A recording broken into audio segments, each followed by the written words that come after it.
வயலோ வயலோ வயலோ செழிக்க வாழ்வு தந்தானே, வயலோ வாழ்வு தந்தானே. அட பொன்னா விளையோ பூமிக்கு நல்ல விவரம் தந்தானே, உழவனின் உறவா வந்தானே.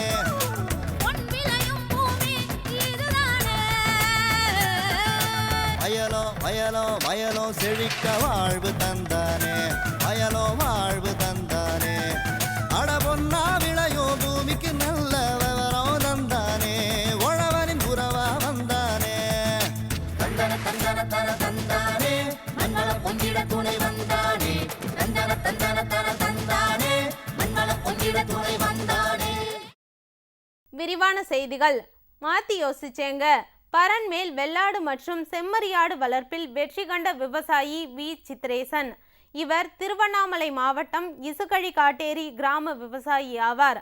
திருவண்ணாமலை கால்நடை பல்கலைக்கழக பயிற்சி மற்றும் ஆராய்ச்சி மையத்தின் வழிகாட்டுதலின் பேரில் பரன்மேல் வெள்ளாடு மற்றும் செம்மறியாடுகளை வளர்த்து வரும் இவர் ஆடுகளுக்கென்று தனித்தனியாக 10 அறைகளை பரன்மேல் அமைத்து இதனால் ஆடுகளை தனித்தனியாக வளர்ப்பதன் மூலம் முறையாக எல்லா ஆடுகளுக்கும் தீவனம் கிடைக்க வழிவகை செய்துள்ளார். மேலும் ஆட்டுக்குட்டிகளை தனியாக பராமரிப்பதற்கென்று பரனில் தனி அறைகளை ஏற்படுத்தியும் ஆடுகளுக்கான தீவனங்களை தன்னுடைய நிலத்தின் ஒரு பகுதியில் தீவன பயிர்களை வளர்த்து அதன் மூலம் குறைந்த செலவில் அதிக வருவாயினை ஈட்டி வரும் இவரின் அனுபவங்களை நம்மிடம் கூற கேட்டபோது,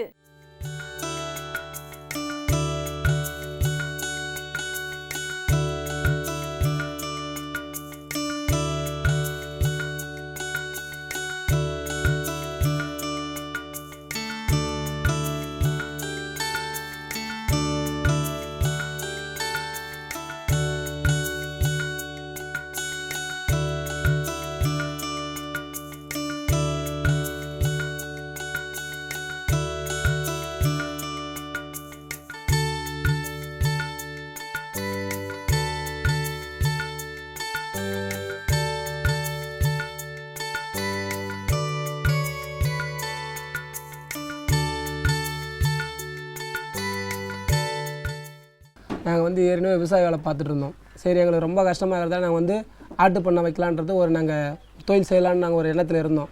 அதுபோல் நாங்கள் எல்லாம் ஒரு 10-20 பண்ணை கட்ட நாங்கள் போய் பார்த்துட்டு இருந்தோம். பார்த்துட்டு வரும்போது எல்லா பண்ணையும் நாங்கள் விசாரிக்கும் போது லாபம் இருக்குதுன்னு சொன்னாங்க. அதுக்கப்புறம் நாங்கள் செய்யலாம் அப்படின்னு சொல்லிட்டு நாங்கள் இறங்கியிருக்கோம்.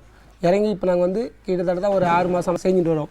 இப்போ வந்து எங்கிட்ட ஒரு 40 ஆடு வாங்கிட்டு வந்து நாங்கள் 40 ஆடு வளர்த்தோம். ஃபஸ்ட்டு வேலி மசால், கோஎஃப் 29, கோஎஃப் 4 இதெல்லாம் காலையில் ஒரு 6 மணிக்கு வந்து நாங்கள் தீவனம் ஊற்றுவோம் ஆட்டுக்கு.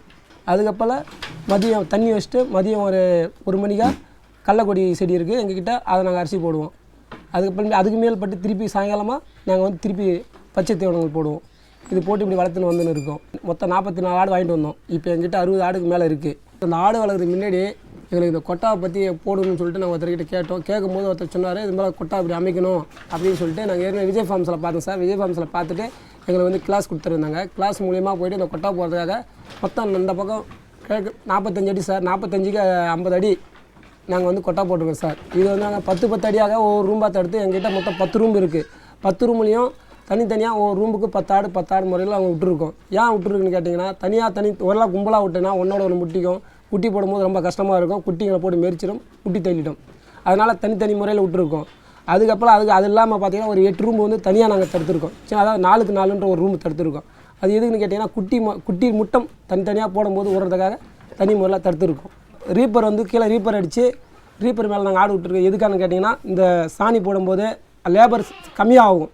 அதுக்காக ரீப்பர் அடித்து ரீப்பர் மேலே வந்து நாங்கள் ஆட்டை விட்டு வச்சுருக்கோம். அந்த சாணம் போடும்போது சாணம் கீழே வந்துடும், க்ளீன் பண்ணும்போது கீழே போயிடும். ரொம்ப வந்து லேபர் செலவு வந்து ரொம்ப கம்மி, லேபர் செலவு வந்து அதிகமாக இல்லை. கீழே முறையில் பார்த்திங்கன்னா நிறைய ரொம்ப கஜாடாக இருக்கும். இப்போ மேலே வர்றதால வந்து எந்த இதுவும் இல்லாமல் நோய் நொடி இல்லாமல் பத்திரமா இருக்குது, எந்த பிரச்சனையும் கிடையாது. அதாவது எங்கள் ஆட்டுக்கு பார்த்திங்கன்னா 3 மாதத்துக்கு ஒரு வாட்டி இன்ஜெக்ஷன் பண்ணுவோம். இன்ஜெக்ஷன் வந்து தடுப்பு இன்ஜெக்ஷன், டிடி, அம்மை தடுப்பூசி, கோமாரி தடுப்பூசி, இன்னும் 3 தடுப்பூசிகள் நாங்கள் வந்து பண்ணுவோம். 3 மாதத்துக்கு ஒரு வாட்டி பண்ணுறது நாங்கள் அந்த தடுப்பூசி. எங்களுக்கு வந்து கால்நடை பயிற்சி மையத்திலேருந்து பல்கலைக்கழகத்துலேருந்து வந்திருக்காங்க. வந்து எங்களுக்கு வந்து பயிற்சிகள் கொடுத்தாங்க. அவங்க மூலயமா வந்து எப்படி இப்படி ஆடு வளர்க்கணும் என்னன்றதை நாங்கள் வந்து தெரிஞ்சுக்கணும். அதே மாதிரி நீங்கள் வளர்த்துன்னு வந்து கேட்டால் ஒரு ஆடு வாங்கிட்டு வந்துட்டு ஒரு 3 மாதம் வாங்கிட்டு 3 மாதம் வளர்த்திங்கன்னா அந்த 3 மாதத்தில் வந்து உங்களுக்கு கிட்டத்தட்ட ஒரு 5000 ரூபா அளவுக்கு லாபம் சம்பாதிக்கலாம் நீங்கள். அதெல்லாம் எந்த பிரச்சனையும் கிடையாது. பயப்படுற மாதிரிலாம் எதுவும் கிடையாது. இந்த ஆர்டிஃபிஷியல் நிறைய பேர் பயப்படுறாங்க, ஆடு லாஸ் ஆகுது அப்படின்னு சொல்லியிருக்காங்க. அதெல்லாம் இது வரைக்கும் எதுவும் கிடையாது. உங்கள் கிட்டே இருக்குது, நீங்கள் எப்படி பராமரிப்பீங்க, உங்களோட விற்பனை எப்படின்றதை உங்கள்கிட்டே நீங்கள் தான் விற்பனை பண்ணிடணும். அதுக்காக போய்ட்டு சந்தையில் ஒன்று போய்ட்டு அடிக்கடி இது பண்ணுறது கம்மியாக ஜாஸ்தியெல்லாம் விற்கக்கூடாது, பிடிச்சி விற்கணும். அது மாதிரி பண்ணிங்கன்னா உங்களுக்கு லாபம் இருக்குது. லாபம்லாம் இல்லாமலாம் போகல, உங்களுடைய பராமரிப்பு கரெக்டான முறையில் இருக்கணும். அப்படி இருந்தீங்கன்னா அந்த பிரச்சனை இல்லாமல் நல்லா லாபம் கிடைக்கிற அளவுக்கு இருக்குது.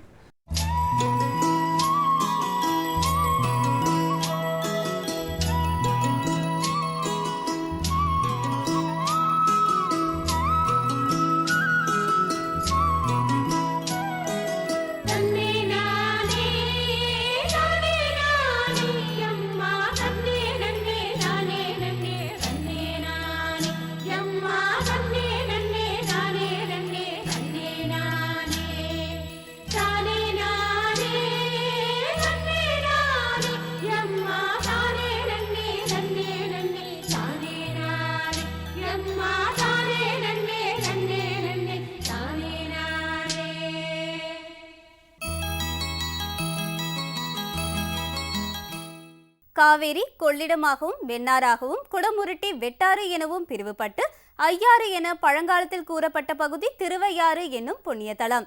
இங்கு அரசு மரபுகளின் காலச்சுவடுகள் இலக்கியமாகவும் மாளிகைகளாகவும் இருக்கின்றது. திருக்காட்டுப்பள்ளியில் காவிரியாகவும் குடமுருட்டியாகவும் பிரிவுபட்டு காவேரியில் உள்ள ஒரு தடுப்பணையின் சிறப்பு குறித்து இப்போது காணலாம்.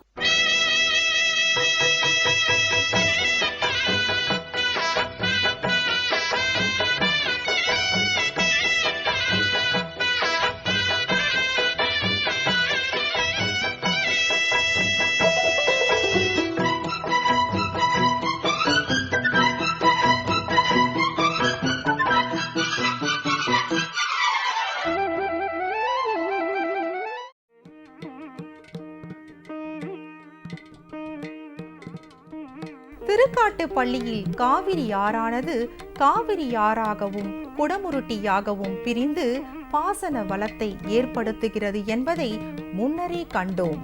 இப்போது நாம் இருக்குமிடம் ஐயாறு பாய்கின்ற திருவையாறு. காவிரி, கொள்ளிடம், குடமுருட்டி, வெண்ணாறு, வெண்ணாற்றிலிருந்து பிரியும் வெட்டாறு ஆகிய 5 நதிகள் இம்மண்ணில் தொட்டு செல்வதால் இவ்விடத்தை ஆதியிலிருந்தே இதனை திருவையாறு என அழைக்கின்றோம்.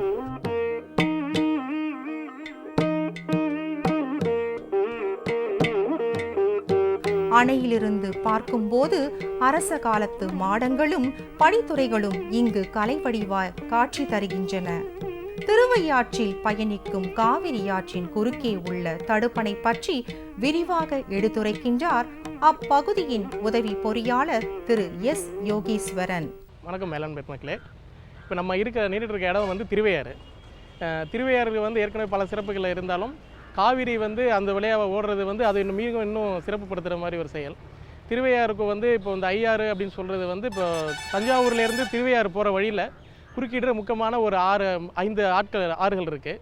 அதில் முறையே வந்து வடவாறு, வெண்ணாறு, வெட்டாறு, குடமுருட்டி, அப்புறம் காவிரி. இந்த 5 ஆறுகளை சேர்த்து ஐயாறுன்னு சொல்லி அதை திருவையாறு அப்படின்னு சொல்கிறோம். இப்போ நின்றுட்டு இருக்க இடம் வந்து காவிரி ஆறோட மைல், அதை வந்து முக்கம்புலேருந்து கணக்கிடுறோம் பூஜ்ஜியமாக எடுத்துக்கிட்டு. இப்போ இருக்கிற இடம் வந்து 37/3-4 அந்த பகுதியில் வந்து இப்போ இருக்கிறோம். இந்த காவிரி பிரிவு திருவையாறோட எல்லை வந்து 33/0, அதிலிருந்து 46/2 மைல் வரைக்கும் வந்து இந்த பிரிவுக்கு உட்பட்டது. இதில் ஒரு 15,580 ஏக்கர் வந்து விவசாயம் இந்த பிரிவினால் வந்து பாசனம் அளிக்கப்படுது விவசாய நிலங்களுக்கு. இதில் காவிரி ஆற்றில் வந்து இடதுகரை மற்றும் வலதுகரை மொத்தமாக 32 பாசன வாய்க்கால்கள் இருக்குது. அதில் இடதுகரையில் வந்து 26 வாய்க்கால்களும் வலதுகரையில் வந்து 6 வாய்க்கால்களும் பாசனம் பெறுகின்றன. இப்போ இதில் வந்து தண்ணீர் வந்து விடும் முறை வந்து திருக்காட்டுப்பள்ளியில் உள்ள காவிரி குடமுருட்டி தலைப்பிலிருந்து பிரித்து விடப்படுது. அது வந்து தொலைவு வந்து 26/6 மைல். அதிலேருந்து வந்து நமக்கு நார்மல் சப்ளையாக எடுக்கிற 7,200லேருந்து 6,000 கியூசெக்ஸ் ஒரு வினாடிக்கு இத்தனை 6,000 கன அடி வீதம் தண்ணீர் வந்து வெளியிடப்படுகிறது. அந்த தண்ணீர் வழியாக தான் இந்த 32 வாய்க்கால்களுக்கும் பாசனப்படுகிறது. இதனு கூட அடுத்தாப்பில் இந்த குறுக்க உள்ள கட்டுமான பணிகள்னு எடுத்துக்கிட்டோம்னா அதுக்கு 46/2 காவிரி மற்றும் அரசலாறு பிரிவு தலைப்பு இருக்குது.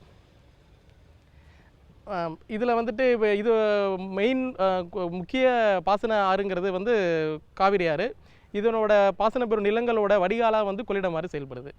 அதுக்கு இடையில வந்து இடையில் ஒரு தூரியாறுன்ற வந்து ஒரு வடிகால் வந்து காவிரியிலேருந்து பாசனம் பெற நிலங்களிலிருந்து வடிநீரை பெற்று மேலும் வந்து அந்த இது வந்து கொள்ளிடத்திலேயே வந்து விழுகிறது.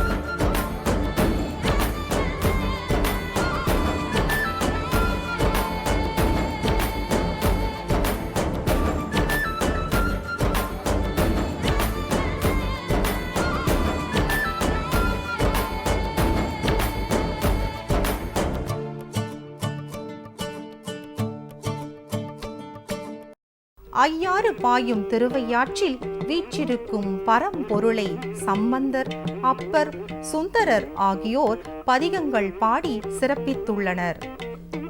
ஐயாறுகளை தன்னகத்தே கொண்டு வேளாண்மையில் சிறப்பாக திகழும் திருவையாறிலிருந்து இனி அடுத்த ஒரு முக்கியமான இடத்திற்கு செல்வோம். காவிரியின் பாசன பயணம் தொடரும்.